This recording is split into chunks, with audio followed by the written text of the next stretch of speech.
portes de l'agglomération toulonnaise, les salins d'Hyères constituent l'un des espaces naturels les plus remarquables du bassin méditerranéen. Ils ont été utilisés pour la production du sel jusqu'en 1995.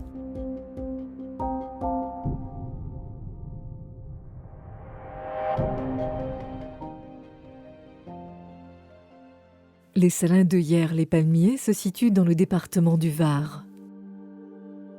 Ils comprennent les salins des Pesquiers, qui s'étendent sur 550 hectares, et les vieux salins sur pas moins de 350 hectares.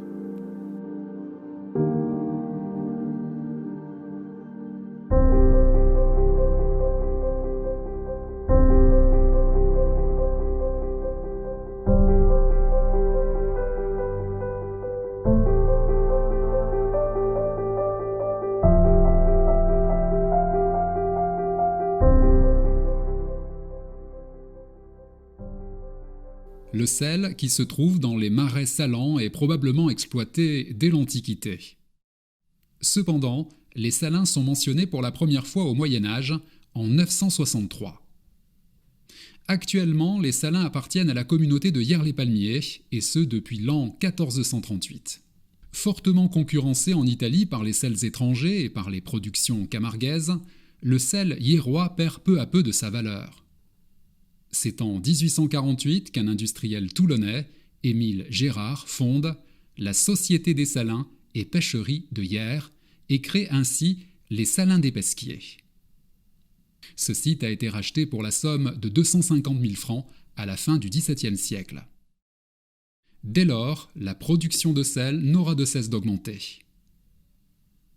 En 1856, la Compagnie des salins du Midi s'approprie le site des Vieux Salins, puis finit par racheter la Société des salins et pêcheries de Hyères fondée par Émile Gérard, ce qui aura pour conséquence de mettre le site des Vieux Salins en sommeil. En 1984, les Vieux Salins sont remis en activité avec une production de 40 000 tonnes de sel par an.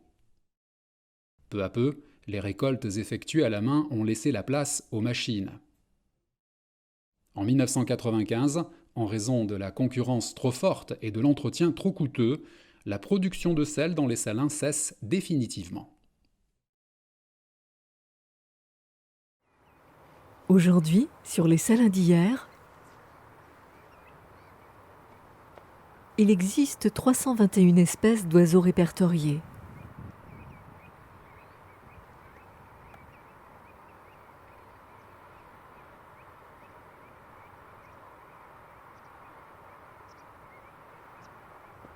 Des ornithologues de la Ligue de protection des oiseaux y organisent des visites commentées, faisant découvrir ces différentes espèces à des groupes scolaires et à toutes celles et ceux qui souhaitent en savoir plus.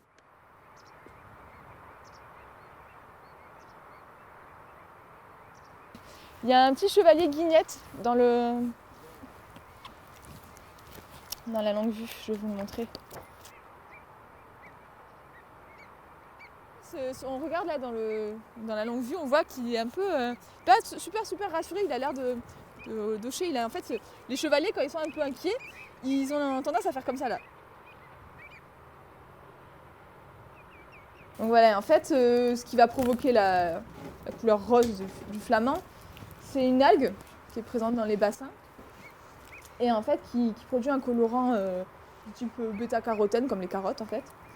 Et les artémias vont se nourrir de cette algue-là, fixer le colorant en elle. Et après, les flamands vont se nourrir quasi exclusivement de ce petit crustacé et vont aussi fixer le colorant dans leur corps. Sinon on le bouffe, on devient rose aussi.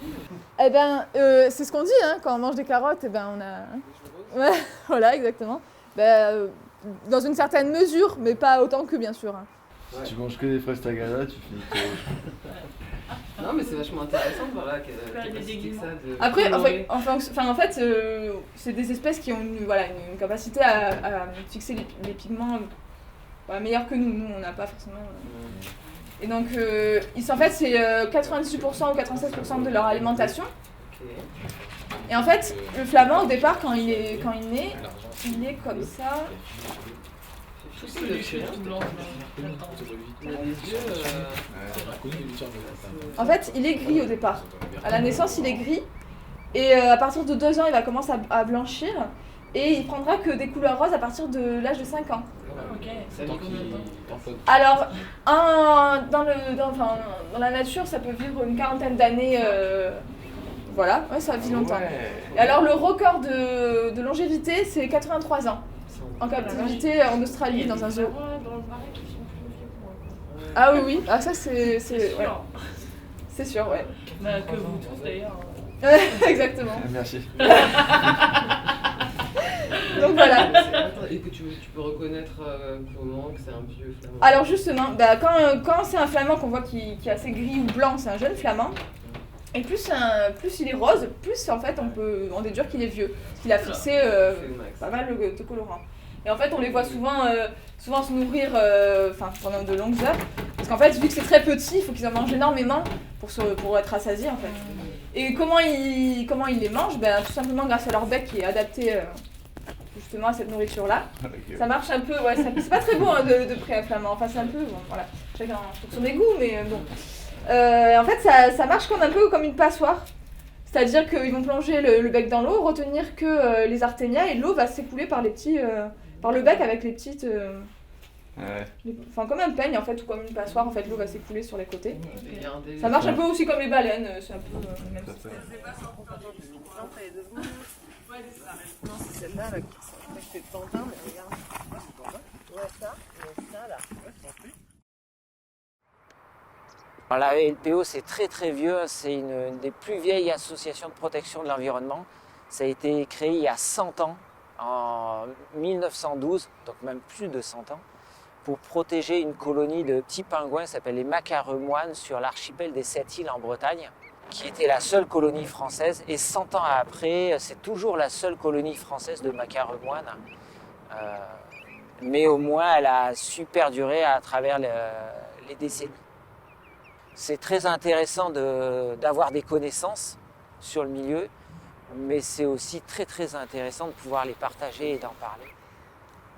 Yes. Tadorne de Belon, c'est le plus gros canard d'Europe en fait. Donc ce canard-là, il est assez intéressant, il y a beaucoup de choses à dire en fait. Donc en fait, mis à part que c'est le plus gros canard d'Europe, il a aussi un petit surnom sympathique. On le surnomme d'ailleurs toujours, le canard lapin. Alors à votre avis, pourquoi? Il a les grandes oreilles. Et non, ce n'est pas ça. C'est classique comme hypothèse, mais non, c'est pas ça. Un petit indice, c'est par rapport à sa reproduction exactement, à là où il couve exactement. Oui. Toujours pas. En fait, la femelle va couver, va faire son nid dans des terriers abandonnés de renards ou de lapins. Donc ici, en l'occurrence, plutôt de renards. En fait, mâles et femelles sont assez semblables. Le mâle est un petit peu plus gros, il a aussi un tubercule au-dessus du bec. Mais sinon, au niveau plumage, ils ont un plumage identique. Ce qui est assez rare chez les canards d'ailleurs. Notre canard colvert, par exemple, le mâle va avoir un plumage beaucoup plus coloré que celui de la femelle. Donc encore une fois, c'est en partie lié au fait que la femelle, elle a besoin de se cacher, de se mettre à l'abri des prédateurs quand elle couve. Donc si effectivement elle avait un plumage très coloré, on la repérerait beaucoup plus facilement au milieu de la végétation, là où elle couve. Alors que notre Tadorne de Belon, en plus d'être gros, effectivement, la femelle est aussi très colorée, donc il fallait qu'elle trouve un moyen de remédier à ce problème. Et effectivement, elle niche donc dans les terriers abandonnés pour se mettre à l'abri des prédateurs et pour pas qu'on la remarque.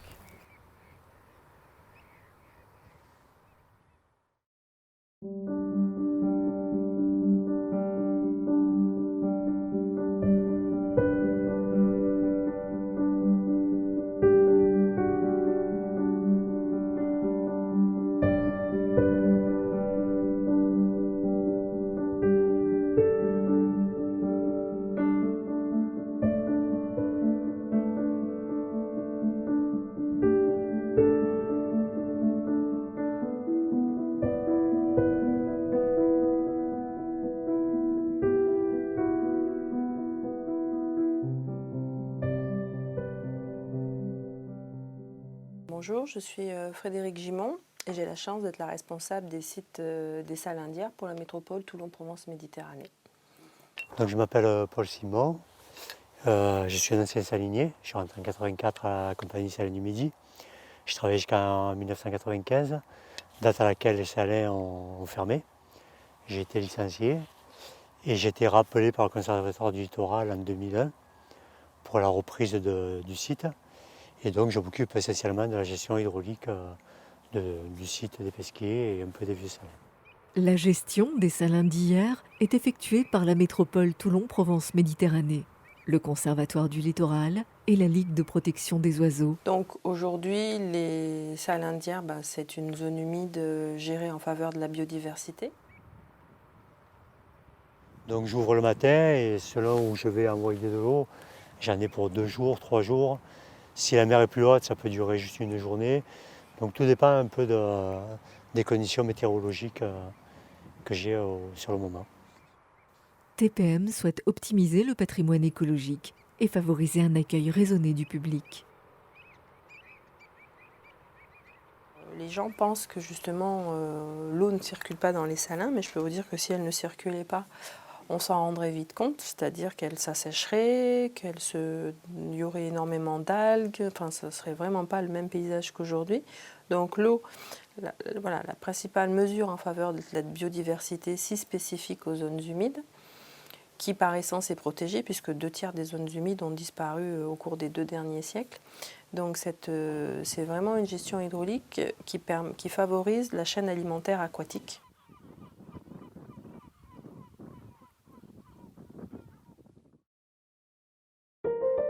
Comme vous avez pu le voir, le site remarquable des salins d'hier permet de découvrir une biodiversité préservée, de croiser des centaines d'espèces d'oiseaux protégés et de traverser des paysages saisissants.